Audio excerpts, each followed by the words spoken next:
Thank you, Toastmasters and guests, for joining me today. I have an impromptu speech. Today, I'm going to be talking about attachment styles. I've recently learned a lot about attachment styles in relationships, and I had no idea how much it affects our relationships with our partners and with our children. So, attachment style this is a different way that we engage with other people in our lives, especially in intimate relationships. So this is often programming that we learn from our own childhood. So for example, there are three different main types of attachment styles. There is secure attachment, anxious attachment, and also avoidant attachment. There's also a third type that is a combination of anxious and avoidant. Fourth type that is a combination of anxious and avoidant. But basically I'll refer mainly to these three primary types. So a secure attachment style is an attachment style that typically develops when a child has responsive, loving caregivers throughout most of their childhood. Their parents respond to their needs quickly, and they feel understood and heard and loved during their childhood. They don't feel like that love is conditional. They don't feel like they are encouraged to rely only on themselves for love and support, but that they can rely on and depend on their caregivers for help and support.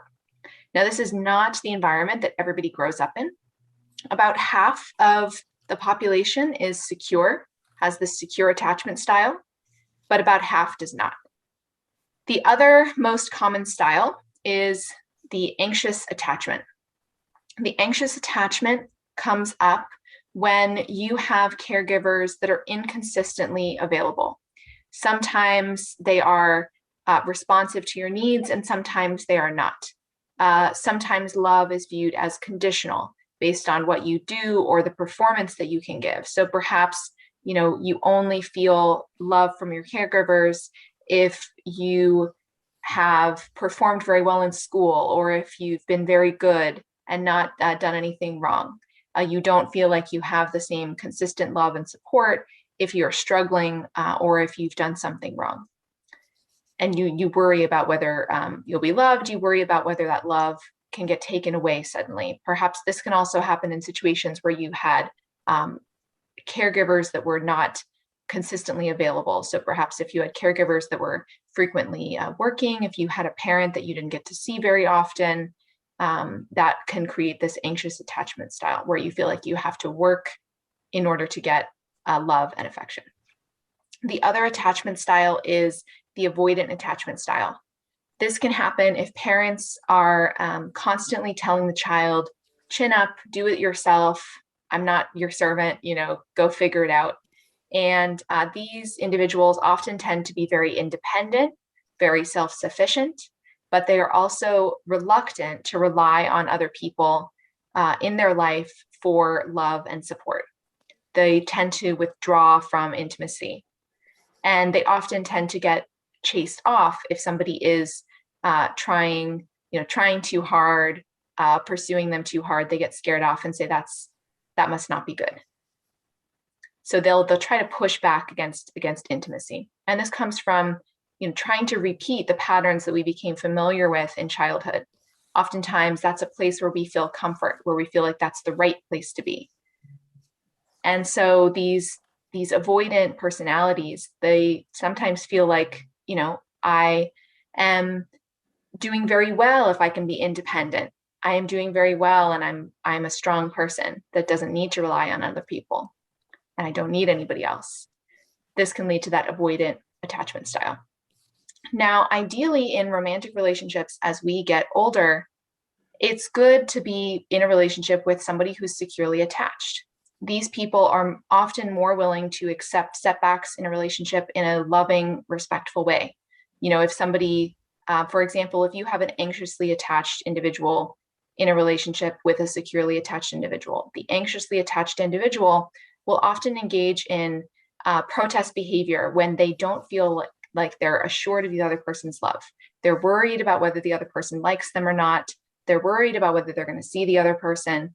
And so they'll do things like reach out too much.